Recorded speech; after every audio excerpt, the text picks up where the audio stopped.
Hello hello hello, जिसको जो पसंद आता है वो रख ले। आज मैं सुबह उठी हूँ तो मैंने खुद को यकीन दिलाया कि वाकई पेपर्स ख़त्म हो गए हैं। हुण ते हैगियां शाम सवेरे मौजा ही मौजा।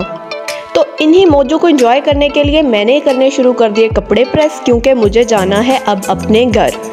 इंशाल्लाह हुण 20 दिन बड़े ही सुकून दे गुजरने हैं। बहुत हेक्टिक रूटीन के बाद जब आप एकदम से रिलैक्स होते हो ना, तो आपको यकीन नहीं आ रहा होता। मैं सुबह उठी हूँ तो मुझे लग रहा था कि नहीं आज तो पेपर, ऐसा कैसे हो सकता है कि मैं पेपर से आज़ाद हो गई।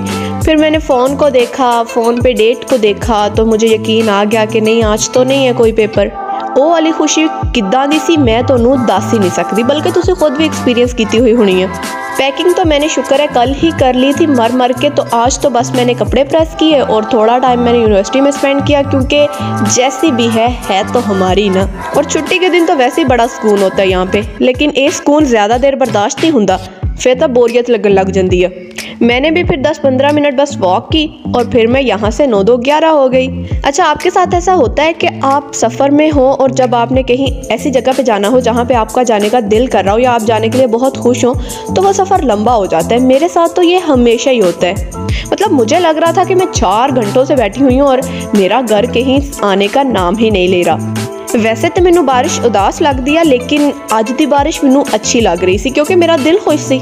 फिर मैं पहुंच गई घर और घर आके मैंने खाना खाया और फिर मैंने टीवी देखा और टीवी पे आपको नज़र आ रहा है कार्टून्स लगे हुए हैं। अब मैं इतने भी छोटे बच्चों वाले कार्टून्स नहीं देखती। वजह यह है कि हमारे घर में एक अदद छोटा बच्चा है, ਉਹਨੂੰ जिथे भी स्क्रीन नज़र आती ना कार च, वो अपने कार्टून ला के उत्थों चला जाता, तो फिर साड़ी जरूरत नहीं होंगी कि असी चेंज कर दईए, क्योंकि जैसे ही उसके कानों में आवाज़ जाना बंद होती है वो भाग के कहीं ना कहीं से निकल ही आता है किसी ना किसी कोने में से। सुबह उठ के मैंने ब्रेकफास्ट किया और फिर मैंने सोचा कि कुछ जो बुक्स लेके आई हूँ वज़न उठा के उनका वज़न थोड़ा कम कर दूँ उनको पढ़ के। तो मैंने एक बुक पढ़नी शुरू कर ही दी, पर कोई 2 पेजेस ही मैं पढ़े सी कि मैं थक गई। फिर मैं सोचा कि हुण कुछ देख लेनी है, वैसे भी पढ़ के ही तो आई है, इन्ना पढ़ के की दिमाग ख़राब करना। ये कोई नई मूवी आई है तो मैंने यही लगा ली और इसमें भी खाने पीने का काफ़ी जिक्र था, तो मैं तो फिर जाहिर है खाना जिधर हो उत्ते उत्ते मैं भी चली जाती हूँ। अच्छा, जब मैं घर आई हूँ ना, तो घर में मुझे सबसे पहले बताया कि देखो बात ऐसी है कि हमें ना किसी ने गिफ्ट भेजा है सरगोदा से, मतलब माल्टे, और घर में फ्रूट हो गया ज़्यादा, तो अब इससे पहले कि ख़राब हो जाए तुम खा के ख़त्म कर दो। तो फ्रूट ले था फिर मेरी जान भी हाजिर आ, मैं क्या तुसी फिक्र ही ना करो। फिर मूवी देखते देखते मैंने 3-4 दफ़ा फ्रूट के साथ 2-2 हाथ किए और बाद में मैंने खाना खाया।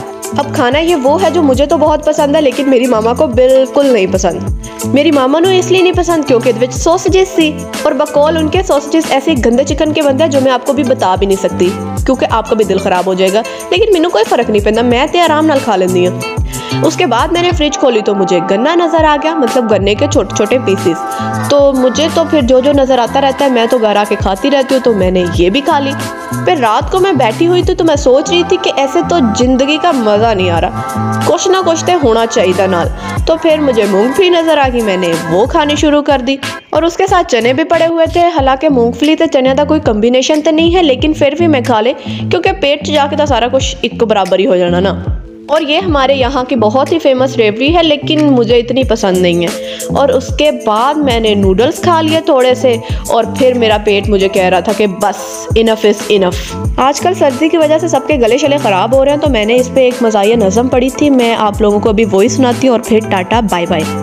नज़म कुछ यूँ है कि चलो आओ अब मौसम का मज़ा चखें, तमाम दुआएं बच्चों की पहुँच से दूर रखें, तुमसे मिलने की अब क्या जुस्तजू करें, तबीयत ज़्यादा ख़राब हो तो डॉक्टर से रुजू करें, और हमारी चाहत का कुछ तो ख्याल करें, सिरप को अच्छी तरह हिला के इस्तेमाल करें।